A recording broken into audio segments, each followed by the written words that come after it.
I suppose there are many certain things that we will find that is unavoidable in life. One being that we unequivocally cannot help but love those that we love, be it by blood or circumstance. That we will fight tooth and nail to ensure that we can protect those that we love, even at the expense of their very own ire, incurring their wrath. Sometimes we have to help people that do not want to help themselves. Sometimes we have to help people that truly believe nothing is wrong and they would literally tell you they would prefer to live in a fantasy world and not face reality. Somebody, somebody out of a whole family group community has to be the one that takes off the kid gloves and decides inaction is action in and of itself. You have to take action, and it just takes one. So I have decided to go ahead and be that one, be that guy. The situation with my family, the loved one whom I know I've spoken about plenty of times, I have taken it upon myself to reach out and keep it as contained as possible. I cannot allow the fact that I'm concerned about other people within our family being concerned, or the person who I worry about the most being upset that I'm seeking advice from other people. Something that people that are ill tend to do is want to control every possible narrative and perspective of their going through an illness. And sometimes just like taking candy from a baby, because that's a little bit what it feels like. You have to go in there and impose your standards to ensure that you are going to help your loved one, no matter if they're going to be kicking you in the gut, poking holes in your heart, ripping at your very soul. This person whom I love so much more than my own life has told me I would be better off to just go have a drink. Something this person has never told me. Go drink or something. They have said some of the most hurtful things. But as I said, inaction is action in and of itself. I would be a part of enabling this this person I love more than life itself, this family member. I would be enabling and allowing them to self-destruct. It would be no different than when I was in reversal, an addict, and hoping that they would just be all secretive and allow me to suffer in silence and slowly destroy myself. I'm sorry, but this time, in honor of every time you fought for me, I'm going to fight for you. So not only have I gone ahead and spoken to somebody else, nope, two other people within our family because I cannot shoulder the burden on my own. And I'm made to feel like the bad guy. Not by them, thankfully, but by the one I want to help that I have to help. Because helping them is helping me, and helping them, well, helping them is just enough. I have to try. I can't not. I can't afford it. I'm not willing to survive not trying. This is life or death. I'm going to also go ahead and reach out to any resource that is professional in nature of medical persuasion. I don't know if it's going to be a psychologist. I don't know if it's going to be a neurologist. I don't know what it's going to be, but I am going to use my own insurance, put on my big boy pants, go ahead and get the adulting glasses on, and find whomever, whatever that is covered by my network or by my insurance and get them involved in this process. It has gone too far. It has gotten worse. And as much as this person wants me to believe that everything is fine, you cannot hide when things are clearly getting better. Nothing is more clear than when someone who is delusional wants you to participate in the delusion.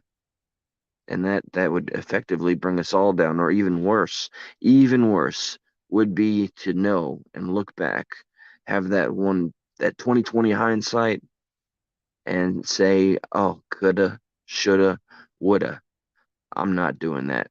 I can't, my heart cannot handle the very idea, let alone the reality.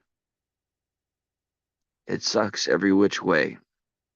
I I'm certain that there are people here or people in the future that hear this are all too familiar with what it's like to watch somebody that they love more than life itself go through something that you can't fully understand. It must well, it's painful. It's you feel so helpless and weak, and it's a very odd juxtaposition because while you feel helpless and weak, it's in that very moment where you have to show all the strength you have, every bit of resolve. It all has to come out, and you have to go in swinging and never stop. I was literally told that I am choosing to go to war and that this person will drop dead, that I will lead to this person's end by some sort of natural means. The blood pressure, the heart rate, all of these things will go out of control, and I will be responsible for this person whom I love. And this is a manipulative tactic. That's what people that are, I guess, I don't know, suffering in their own way. I mean, let's face it, the things that I've illustrated that this human being is doing is not much different than finding a drug and being in the same behavior of enjoying that drug. It reminds me of dealing with an addict. The addict wants to not face reality, does not want to admit there's a problem. The addict wants to control the narrative. The addict wants to keep on doing what it is they're doing with without any distractions, without any pause. So I guess this is my payback. This is and maybe in some karmic universal way, this is me having to go through the very pain I've put these people through. My I really hate kind of trying to respect the privacy here. I mean, I've been audible about it, but now that I've gotten more people involved, I'm trying to be as respectful as I can. It is a very universal thing, I guess, when it comes to family, right? You know, however you are when you are at your worst with family, somehow, some way, and remember, I didn't believe in karma until just a couple of months ago. Um, I keep on getting examples that it is some kind of thing. It goes against every structure of belief I have ever had in this one life. I don't believe in something to me that is unnatural and not scientific. That there's some form of energy, positive and negative, that accumulates like yin and yang, and one has to one like Lady Liberty and the balance or justice and holding that, you know, the balance and it tipping and the scales and all that. There is some form, and I don't know the words to put to it, cosmic energy or energy in and of itself that does build, and all that negative energy I put out there when I was a young, selfish addict, it built up and came to a head. And now the scales are tipping back, and I have to make my recompense. I have to reconcile by doing the hard choice and doing what I know is the right thing, even when I'm being told straight away in my face that what I'm doing is wrong. I have to take control of the situation. This is where the son or the daughter, so to speak, has to take the role of the parent. So I'm kind of terrified, but I recognize I have to get over any fear. Fear is natural. Fear reminds us we're human. Fear reminds us that there are stakes that are very high, and it keeps us sometimes in tune. Maybe it helps us maybe not take a step too far, but I am going to go well over the line that was drawn in the sand so I can save the person that has saved me so many times in my past. I will not, I refuse to have hindsight be the thing that is my burden a few years into the future. No way. No way. It's been a very traumatic few weeks, and it just hit its zenith. It just got so intense and out of control last night that I'm even embarrassed to say it aloud. That's a lot because I pride my transparency. I want others that are going through anything similar or have been through it to feel catharsis and feel relief by knowing like somebody, anybody out there, has been, is going through whatever it is you've gone through, whether it was yourself or helping somebody else. But unfortunately, these are the stakes because they're so high. I have to play this little vague game. And hopefully, though, let me take a moment to give myself a pat on the back, as unattractive as it sounds. I want to say thank you. I don't know if he's here right now. I'm just really fluid in the zone, and I'm completely overwhelmed. My brain is racing, my heart is pounding, and I'm trying to maintain stillness here. I want to say thank you to Actions Not Distractions and to my other friend, my real life friend, whose name I'm not gonna put out there. These are two people that I know for a fact I played a part in helping them become the versions of themselves they knew they always could be. I don't take credit for for getting you there. I just acknowledge that I helped spark something. You did all the fighting on your own. I just planted a small little seed. You watered it, you grew it, and you made all the decisions necessary to get to where you wanted to be. Now, I know one of you can hear this probably, the other one doesn't. Well, she's living her best life, and I get to see her on Monday. She's the one that went to rehab and she has found her place. She's going back to school. I've had some small positive impact, even if I end up having my final breath one day and looking back and not feeling that I lived the happiest life I ever wanted to. At least I did something in the service of others or something greater. And that something greater, it doesn't always have to be a deity or something complex, cosmic. It can just be as something as simple as helping your fellow man, woman, brother, sister, neighbor, citizen. That is something that fuels me. That is something that has replaced every drug that I stopped doing all those years ago. And I think it's just gonna have to be enough for me.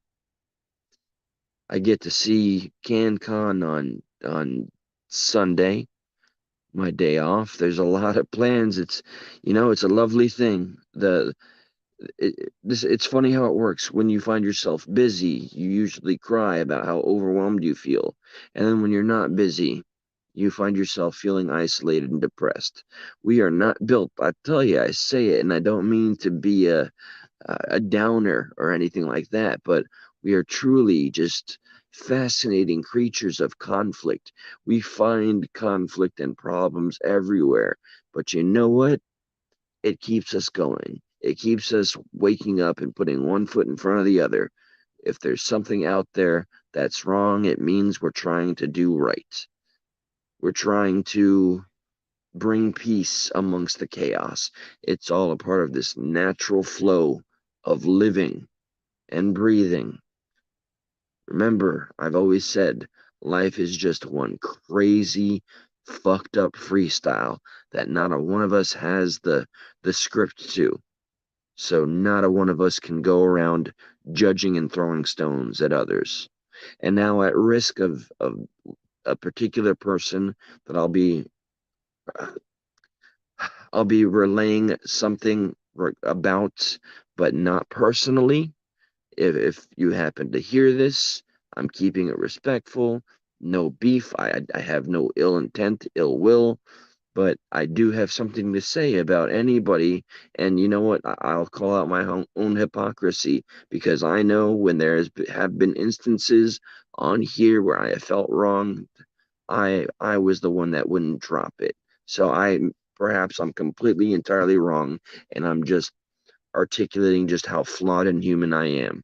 But when there's so many other things at stake in this life, and all the things to pay attention to and prioritize, sometimes it's hard for me to recognize and follow why I should be invested in something that is just so in the past, and I never really.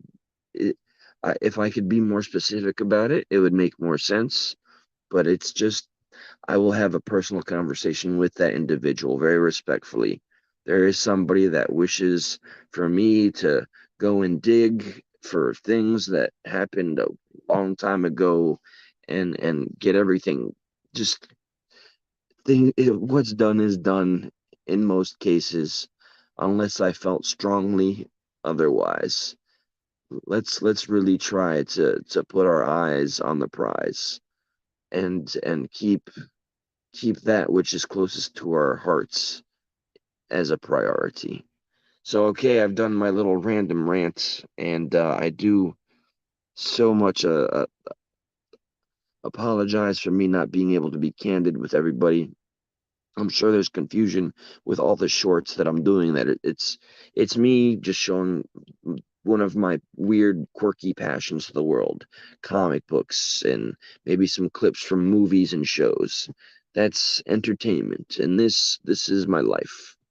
So CanCon on Sunday, and there's a lot of info to go over there. Josh and I have been in brief contact, but with the things happening in my family, it's been nearly impossible to pull away and to even just find myself not depressed. I've been idle from coming onto my own channel. Uh, this was a blessing. It made my day. Some perfect stranger to me came into my store, and after making a mighty big purchase, said, I watch you on YouTube sometimes.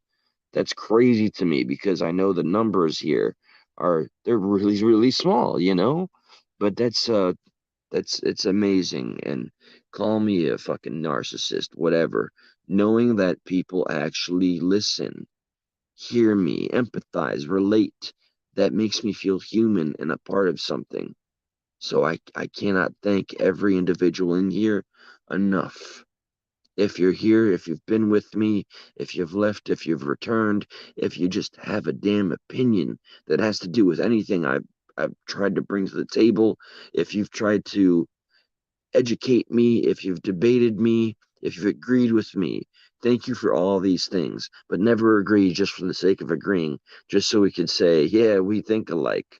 No, remember that independent thinking is the only thing that could possibly save us in these trying times. I promise things will get back to some form of normal inevitably as soon as possible, but I think I've made it very clear this is a family emergency, and I have to see this through, and I'll jump on as much and as often as I can. But I think I don't have to repeat to each and every one of you in here now, or those of you that are listening later, family first. That's it. I appreciate you all. Have a good night.